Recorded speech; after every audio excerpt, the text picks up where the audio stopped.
telinga kotor, ada kutu atau skabies, ada jamur di sekitar telinga yang memicu gatal, akhirnya menyebabkan respon berlebihan dari si hewan untuk melakukan tindakan penggarukan.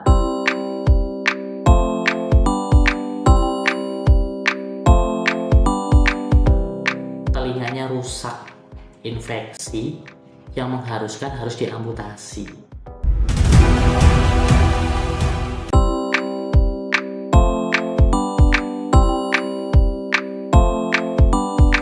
Semua sahabat pencinta semua hewan ciptaan Tuhan, marilah kita menabur kasih sayang. Lagi-lagi masalah kesehatan yang berhubungan dengan telinga. Tidak hanya ear mites yang menyebabkan telinga congekan, tidak hanya polip yang menyebabkan telinga tengleng, tapi juga ada kasus yang awalnya berasal dari hal yang sepele, teman-teman.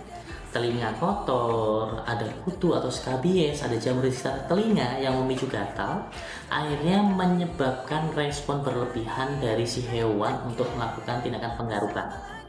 Garuk secara terus-menerus. Yang terjadi apa? Terbentuk luka, kemerahan.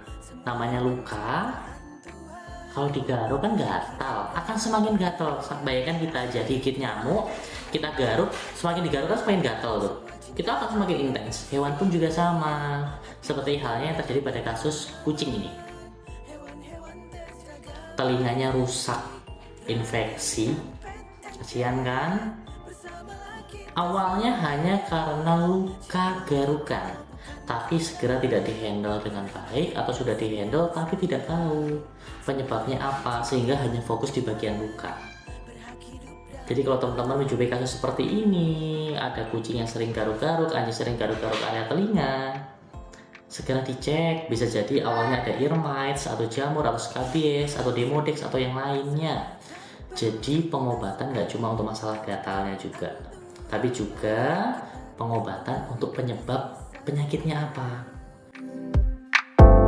Jaga mereka, lindungi mereka dari semua yang berbahaya, dan berikanlah cinta, kasih, dan sayang. Semoga kasus ini bisa menjadi pembelajaran buat teman-teman semua. Jadi teman-teman lebih tahu sebatas mana kita bisa melakukan treatment di rumah, dan sebatas mana harus segera dibawa ke dokter hewan agar kondisinya tidak semakin parah dan bisa dilakukan tindakan segera terhadap pasien tersebut atau hewan peliharaan tersebut. Lantas treatment apa sih yang dilakukan pada kasus seperti ini? Karena lukanya sudah parah, sudah ada infeksi, pucat karena anemia, langkah pengobatannya sangat banyak, teman-teman. Jadi sebelum operasi juga harus swab darah dulu, memastikan kondisinya layak operasi atau tidak.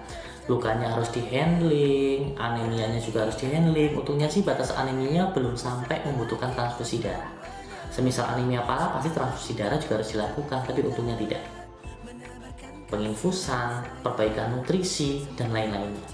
Tapi untungnya kondisinya juga cepat stabil, operasi berjalan dengan baik. Doakan saja nanti recovery-nya juga berjalan dengan baik.